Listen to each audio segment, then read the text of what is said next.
Om Namo Bhagavate Vasudevaya.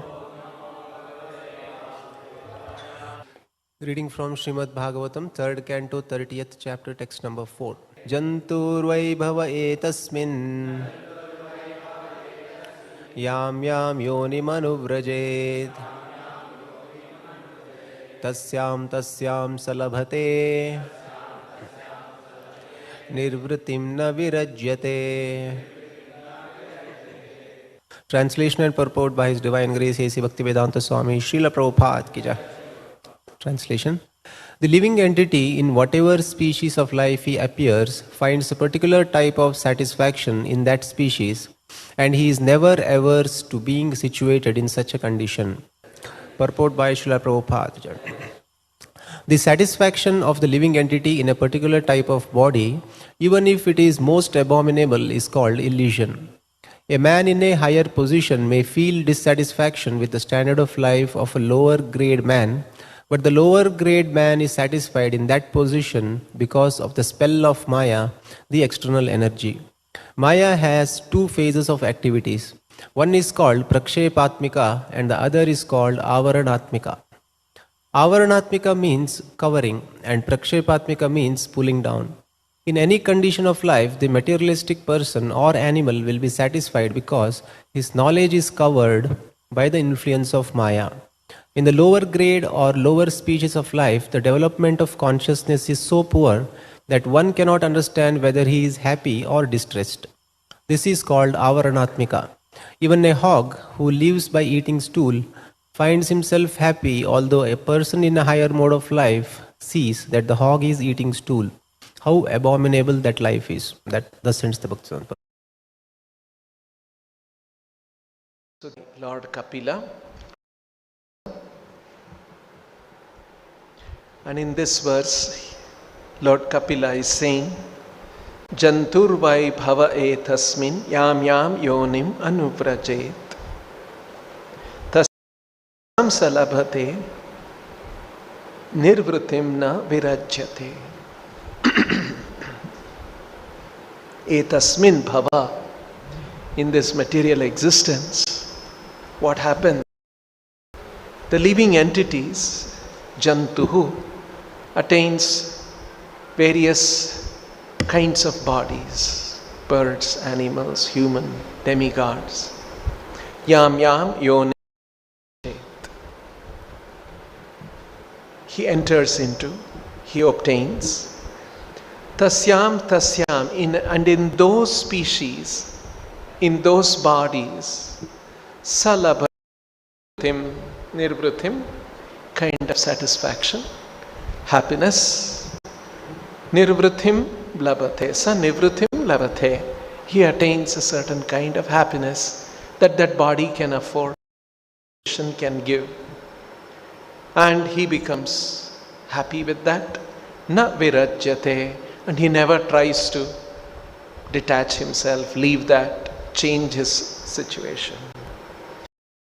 He's very happy, satisfied in that state and never tries to leave that. The living entity, Jantuhu, why in whatever species of life he appears, Yam Yam Yonim Anuvrajet, finds a particular type of satisfaction in that species. Tasyam tasyam salabhate nirvritim. Nirvritim te. And he is never averse, na virajeta, to being situated in such a condition.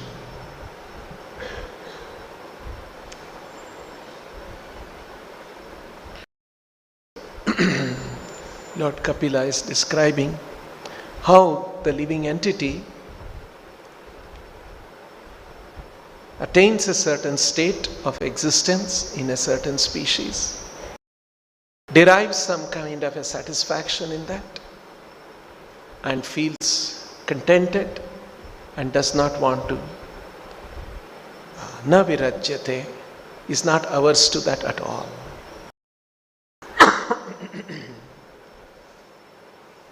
In other words, this material existence is a trap for the living entities. species, and thus different species have different kinds of living conditions. We get used to that kind of a situation. Some happiness, nirvritim labhate, and na virajyate, and never tries to understand what is the real situation, tries to averse to it, tries to change that. The most famous story that Srila Prabhupada gave was Indra, who was the king of heaven. He offended his guru, Brihaspati, and Brihaspati condemned him, cursed him to become a hog on earth. So Indra, such a big position, surrounded by opulence, Swargaloka, opulence, he became a pig. And once he became a pig on the earth,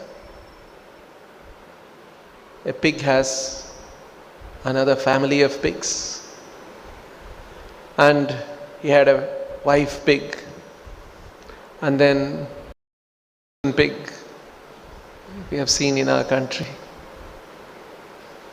and living around in a dirty situation, filth. Life was going on like that. Then Lord Brahma felt compassionate towards Indra, and he came to Bhuloka, and spot where Indra had become the hog, and he said, "Please come back to Swargaloka." And the hog said, "No, I'm very happy here. Such a nice family I have got here, see, my loving children are there." And further, Prabhupada explained humorous way, but very realistic. I have so many responsibilities here, I can't give up. No, come to Swargaloka, you can be Devendra there. No, I'm very happy and satisfied here. Actually, Prabhupada makes one statement. We as living entities, we have only one responsibility, and that is to serve Krishna. We have no other duty, no other responsibility.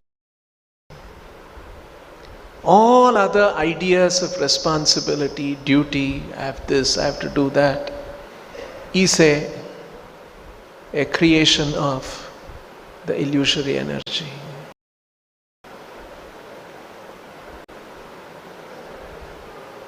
That is why Krishna makes statements like this in the Gita. Ananyas chintayanto mam ejana paryupasate. Ananyas chintayanto mam means don't think of anything else.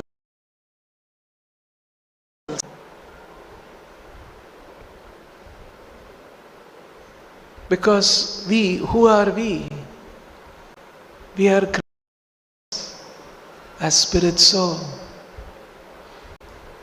We are meant for His service and His satisfaction. We have no second identity. We have no second existence. But out of misuse of free will, we have created an identity in different yam yam yonim anuvrajet. In different yonim, we create identity. In this life, we have created identity as human beings. Men, women, young man, old man, Indian. Some identity we have created. But and in that identity, certain kind of a satisfaction, labate sa labate nirvritim. We are happy in that kind of a situation. So, but really our identity.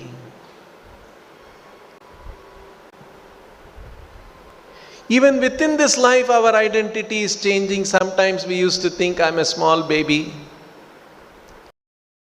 Then we think I'm a intelligent young man.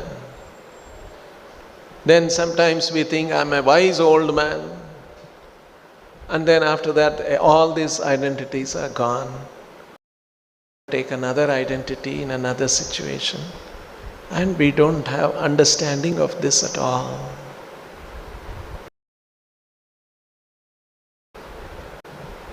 Another example is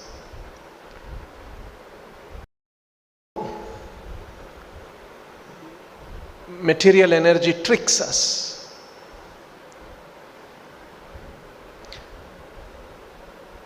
Many hundred years ago, Britishers came to do business. And gradually they started doing business and they became friendly. They became friendly with the Maharajas, kings.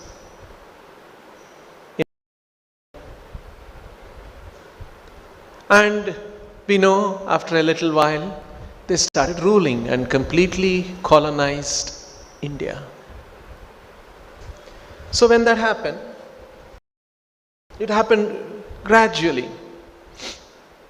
And after a little while, more or less everyone in India started accepting. Yes, this is the arrangement. Rulers are our rulers. We have to be ruled by them. We have to work hard, pay taxes, and they may take something away. That's okay. We sort of accept as the reality, natural, normal reality.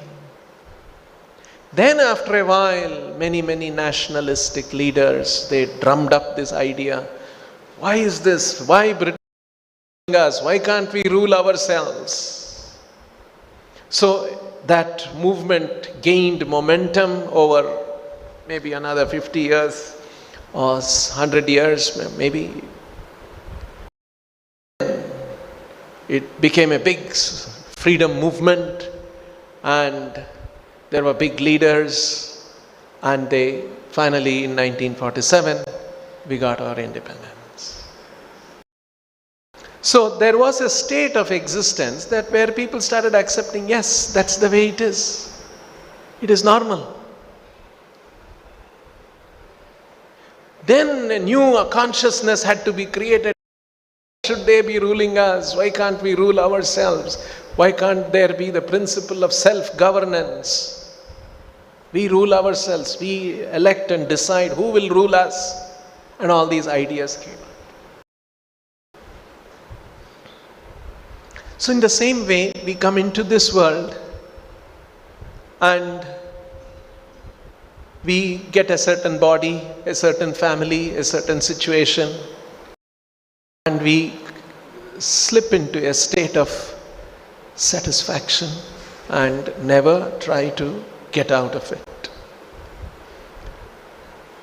And the most important thing to recognize is, in this material world, we experience just the opposite of what we want. We want happiness.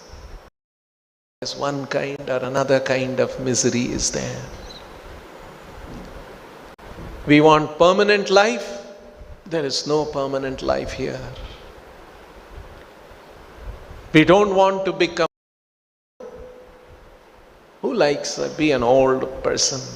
Young person is so nice, dynamic, full of energy, but we have no control on these things. Although we are in this kind of a situation, we just remain happy.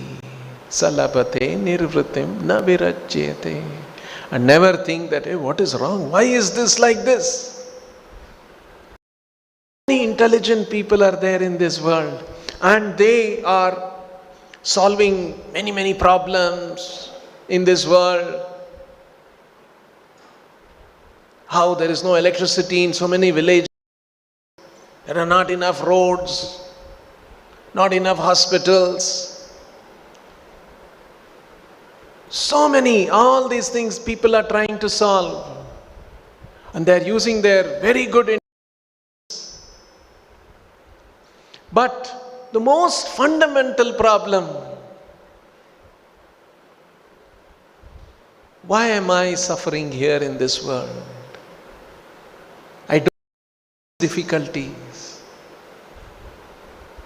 Why is this forced upon me?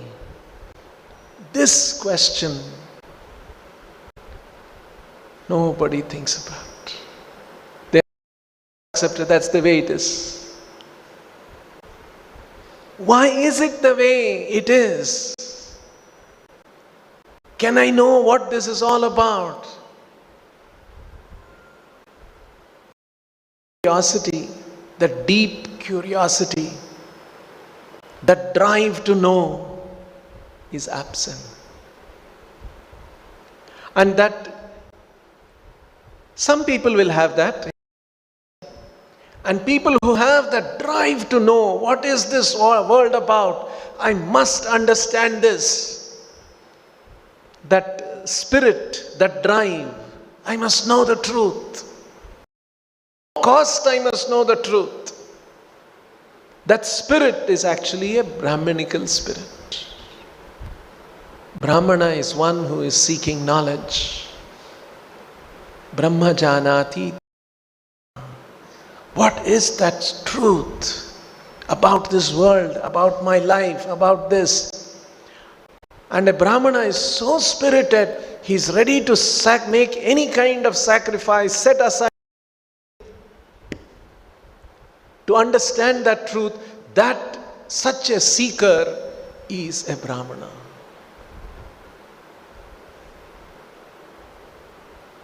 And fortunately, here Prabhupada has explained that this kind of a, now we may ask, why is it this kind of a situation arises to the living entity? He is in a difficult situation,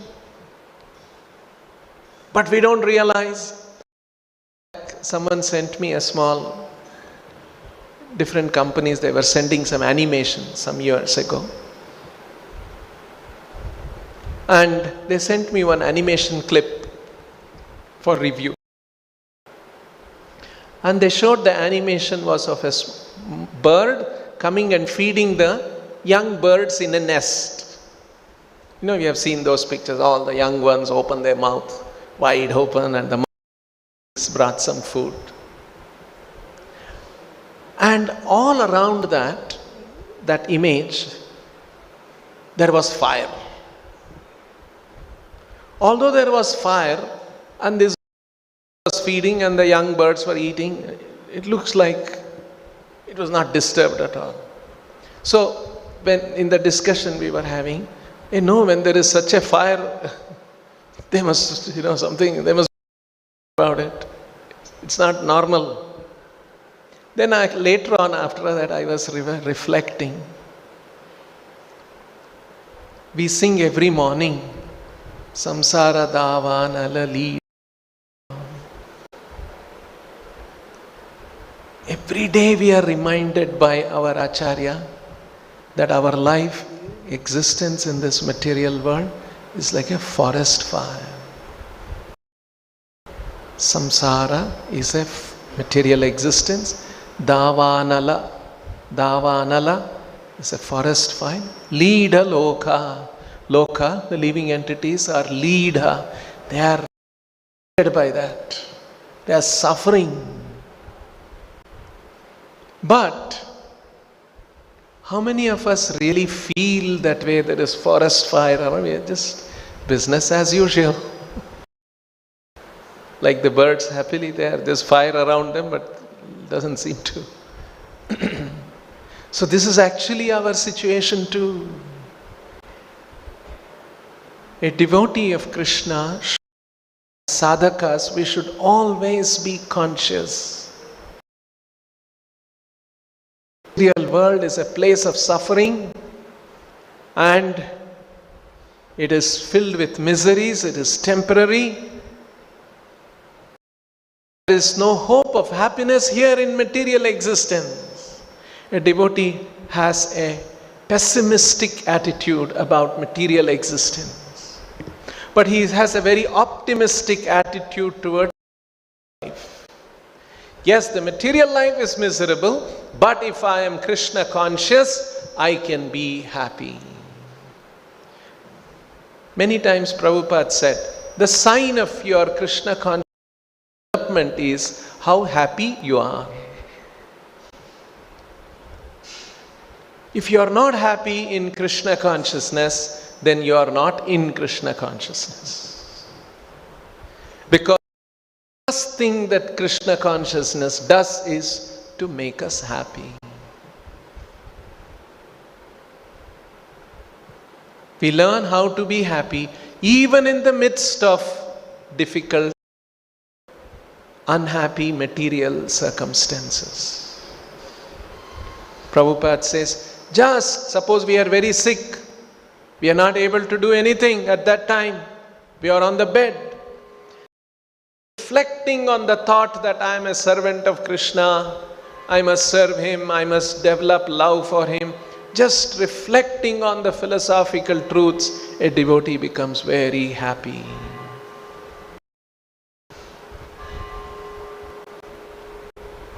In an early stage, by doing this, that, I want to do this, we may develop, we may do that kind of we may have some kind of feel some kind of a satisfaction.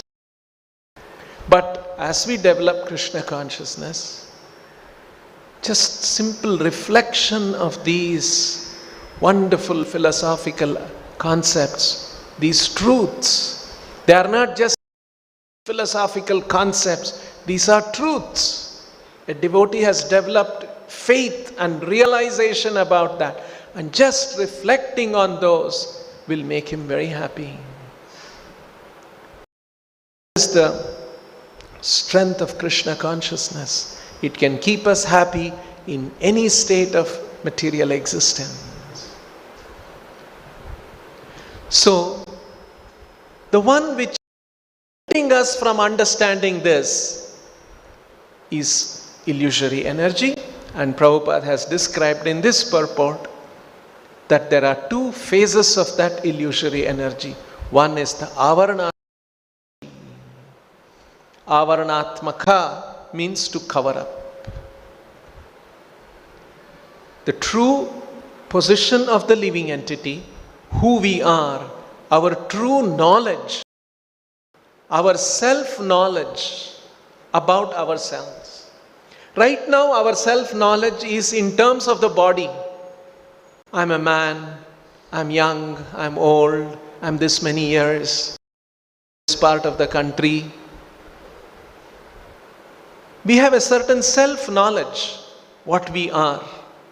I get very angry, I'm a very patient person, all those kind of, both description of knowledge of ourselves and certain subtle description of our psychological features. We have a certain understanding, but actually that's not our self. Just like if you're wearing a nice coat, and you have this coat, you have knowledge about the coat. It's a thick coat, it's a warm coat, it is Raymond's coat or this coat. That's not you, that's your coat. In the same way, we have knowledge of our coat, the body, gross body and subtle body. We have known ourselves. And that this knowledge of our, true knowledge of ourselves is covered, avaranatmaka shakti. Now why does this avaranatmaka shakti, avaranam of our true knowledge happens? Krishna explains in the Bhagavad Gita, it happens because of our desire to enjoy independent The desire to enjoy independent of Krishna is called kama. And Krishna explains there are 3 grades of avritam. Avritam gnanametena. It covers our knowledge of ourselves, who we are. So Krishna explains, dhumena avriyate yatha dharsha malena cha yatholbhena avritas garbhas tata tenedam avritam. Here you see Krishna is using the word avritam, avritam. So there are 3 different grades and different examples Krishna gives. That covering, avarana, is relatively lesser in human form of life. That's why he compares that dhumena avriyate vahni. Vahni is fire, dhuma is smoke. Just like smoke sometimes covers the fire and you cannot make out. Or yathadharsha malena cha. Yatha adharsha. Adharsha is a mirror. Malena cha. Not see your face. That's another kind of a covering. And yatholbhena avritas garbhaha. Just like an embryo is covered in the womb. So very light, relatively light covering is in the human form of life. And adharsha malena, mala adharsha, like dust on the mirror, is in the case of animals. And very thick covering is in the case of plants and trees, like the embryo in the womb. The embryo in the womb cannot move, cannot express itself, completely bound up. So in the human form of life, it is relatively lesser, meaning with as little effort, with a little endeavor, with right inputs, that covering can be removed. So that is why Krishna compares dhumena avriyate vahnir. You just blow at the smoke and the smoke can go away and the fire can come ablaze again. But these are all different grades or different stages of covering. And what is that covering? Krishna is actually talking about kama in that circumstance in the Gita. And that kama is the desire to enjoy independent of the Lord. Actually, there was one occasion when Prabhupada was asked, what is the goal of life? Prabhupada said, goal of life is to enjoy. You see? And all hippies were thinking that is goal of their life also. Oh, Swamiji also says the goal of life is to enjoy. Of course, Prabhupada later on said, how to enjoy?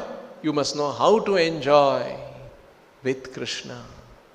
Actually, enjoyment is not denied. That is our natural state. And goal of life is to become happy. But we must know how to become happy. What will make us happy? If we have to know what will make us happy, we should know who we are. If we think our self-definition, self-understanding is in terms of the body, and we think that gratifying the body will make me happy, you know very well the body, the state of the body is not in our control. It may get diseased. Even if you don't get diseased, you will get old and you will die. So if your definition is in terms of the body happiness, it is bound to disappoint us. So as human beings, we are supposed to be intelligent and act intelligently and understand that this is not my situation. But this knowledge, we cannot figure out ourselves. Maya mugdha jiva, nahi swata Krishna gyan. That's the sad part. We cannot figure out ourselves. I will try to find out myself. No, we cannot figure out. So Krishna, Jivera Kripaya Kaila Veda Puran, and hence the Lord has created Vedic literatures. Without the help of Vedic literatures, we cannot know what is our position, what is the situation, what is this world about. So that way, one has to be very blessed to get the right understanding. But what happens? Even in our country, there are so many philosophers and all of these. And they read, even there are scholars of Vedic knowledge, even they miss out. In fact, Chaitanya Mahaprabhu says one should not read too many books of philosophy. Bahu shastre, bahu vakye, chitta brahmahaya. There are many philosophers, many scholars. They read lot of shastra, and when you read too many literatures, bahu shastre, bahu vakye, even reading too many shastra, Chaitanya Mahaprabhu is pointing out. Bahu shastre, bahu vakye, chitta brahmahaya. Your mind will become bewildered. Sadhya sadhana shreshta nahaya nischaya. What is the sadhana? What is the sadhya? What is the goal of life? What is the process to attain that goal of life? Sadhya sadhana shreshta. What is the highest thing in this? What is the highest goal of life? What is the process for attaining the highest goal of life? Sadhya sadhana shreshta nahaya nischaya. You will never be able to ascertain. You will be bewildered, you will be confused.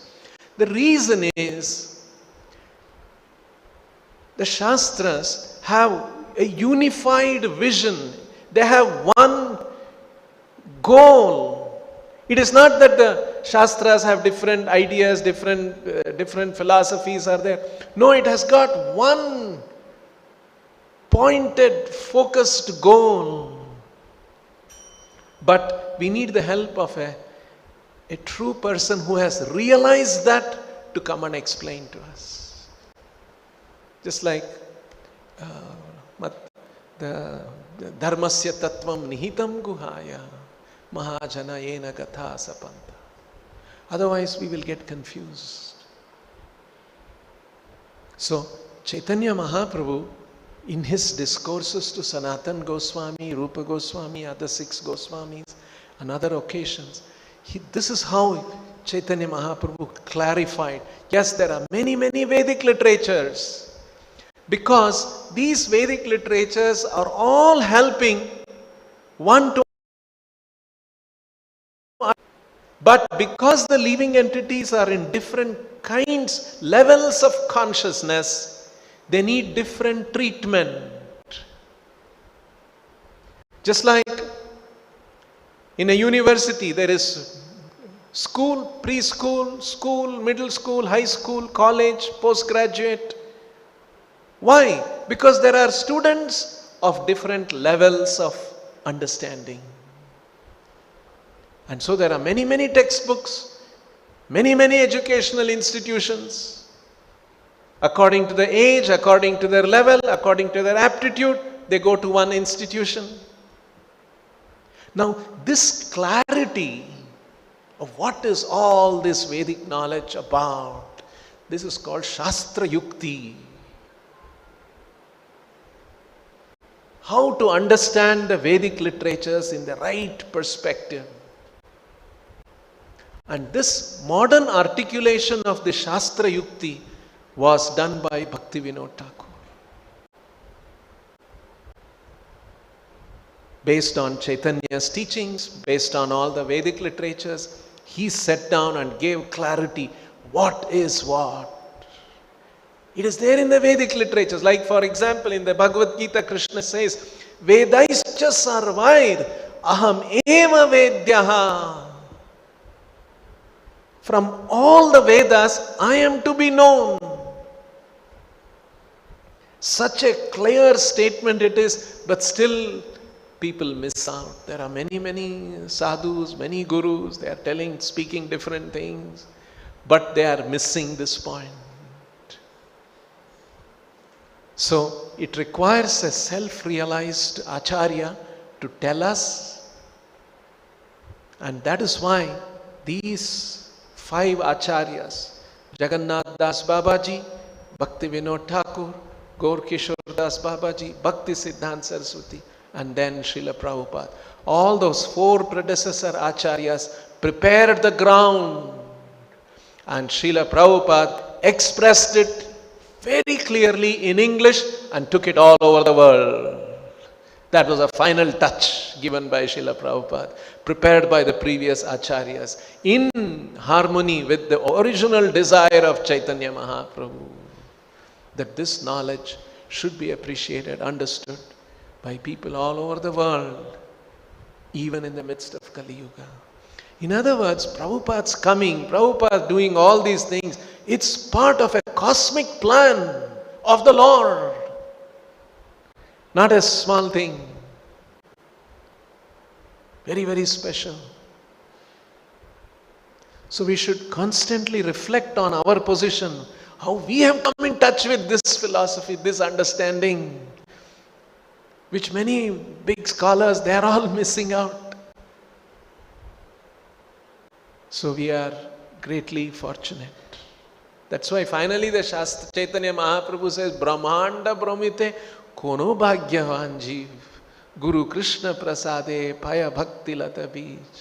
Living entities wandering in the different universes, in different species, and in all these different species, when he gets that species, he feels, I'm very happy, I don't have to move out of this situation. Why should I move? I'm very happy in this situation. He finds a satisfaction in that species. He doesn't want to change that species, including the position of a hog. And that's why Prabhupada writes here, another important point. Somebody who is in a higher state of consciousness can say that, yes. Like we are in a higher state of consciousness as human beings than a pig. When we look at the pig and say, oh how they are. But look at the pig itself, very happy, comfortable. In the same way, when a person who is elevated in spiritual consciousness looks at the human society and says, how they are suffering. So it requires a higher consciousness perspective. We'll stop here. Grantaraj Srimad Bhagavatam ki, Srila Prabhupada ki.